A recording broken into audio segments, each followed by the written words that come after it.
भारद्वाज जी और उपस्थित सभी भाइयों, मैं आपको याद दिलाना चाहता हूं 2014 की। 2014 में जब इस देश में केंद्र में मोदी जी के नेतृत्व में भारतीय जनता पार्टी की सरकार बनी, तब सरकार बनने के बाद आदरणीय मोदी जी ने लाल किले की प्राचीर से जब अपना पहला भाषण दिया, तब उन्होंने दो प्रमुख बातें मैं इस जनसभा के माध्यम से याद दिलाना चाहता हूं। उन्होंने कहा था कि हमारी सरकार किसानों के कल्याण के लिए, गरीबों के कल्याण के लिए समर्पित सरकार होगी।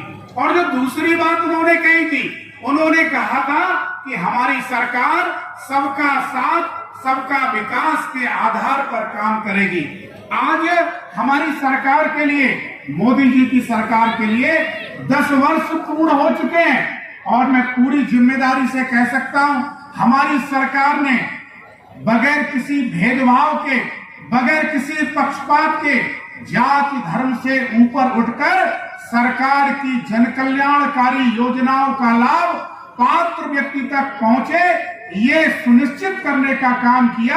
ये मैं आपसे कहना चाहता हूं। और जो दूसरी बात महत्वपूर्ण है, हमारी सरकार ने केवल इतना उन सरकार की जन कल्याणकारी योजनाओं का लाभ पात्र व्यक्ति तक पहुंचे, ये सुनिश्चित करने के अलावा हमारी सरकार जब 2017 में प्रदेश में योगी जी के नेतृत्व में बनती है, उस 2017 से पूर्व इस प्रदेश की क्या स्थिति हुआ करती है, हम लोगों से छुपी नहीं है। इस प्रदेश में कानून व्यवस्था नाम की कोई चीज नहीं हुआ करती थी। योगी जी की सरकार बनने के बाद, भारतीय जनता पार्टी की सरकार बनने के बाद इस प्रदेश में कानून व्यवस्था का राज्य स्थापित होता है। और मैं आपको याद दिलाना चाहता हूं, सरकार की तमाम जन कल्याणकारी योजनाओं की बात करूंगा, लंबा समय बीत जाएगा। मैं 2-3 योजनाओं का उल्लेख करना चाहता हूं कि केंद्र सरकार ने प्रधानमंत्री किसान सम्मान निधि योजनाओं के माध्यम से सरकार ने कैसे किसानों के सम्मान के लिए 2-2 हजार की 3 किस्तें उनके खाते में सीधे डीबीटी के माध्यम से पहुंचे, ये सुनिश्चित करने का काम किया। सरकार ने बीच से दलाल और बिचौलियों को खत्म करने का काम किया। एक पूर्व प्रधानमंत्री हुआ करते थे, वो ये कहते थे कि हम दिल्ली से जब 1 रुपया भेजते हैं, वो नीचे पहुंचते पहुंचते 15 पैसे रह जाता है। और आज जब सरकार दिल्ली से 2000 रुपए की जब किस्त आपके खाते में भेजती है, तो पूरे का पूरा 2000 रुपया आपके खाते में आता है। ये कब संभव हुआ?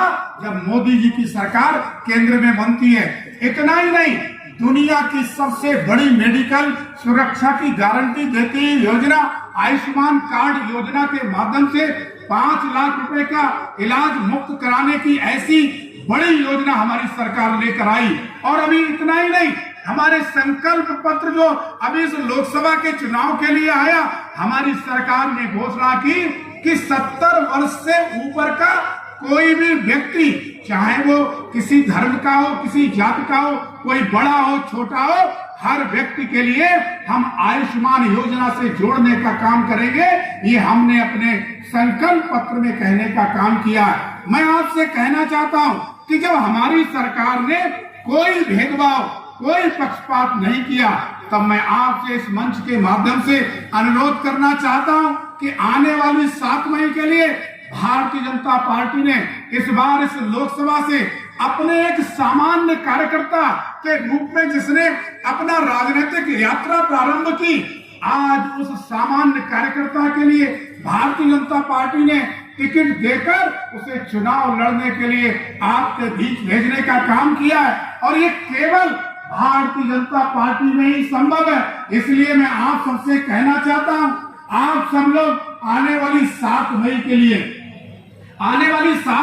लिए एक-एक वोट से हमारे प्रत्याशी के लिए कमल के फूल के आगे वाला बटन दबाकर उनको भारी बहुमत से जिताने का काम करेंगे। ये जो सहसवान विधानसभा है, ये सहसवान विधानसभा में हमारा लंबे समय से कोई विधायक नहीं बना, इसलिए आप सब लोगों की बड़ी जिम्मेदारी बनती है। आप सब लोग आने वाली 7 मई के लिए अपने परिवार का अपना वोट, अपने परिवार का वोट, अपने गांव के एक-एक व्यक्ति का वोट सुबह उठकर, क्योंकि इस लोकतंत्र के महापर्व का दिन है, हम सब लोग उस लोकतंत्र के महापर्व के दिन अपनी नैतिक जिम्मेदारी निभाते हुए हम 7 बजे अपने परिवार के एक एक व्यक्ति का वोट, अपने पड़ोसी, दाएं पड़ोसी का वोट, अपने बाएं पड़ोसी का वोट लाइन में लगकर हम भारतीय जनता पार्टी के पक्ष में मतदान कराने का काम करेंगे।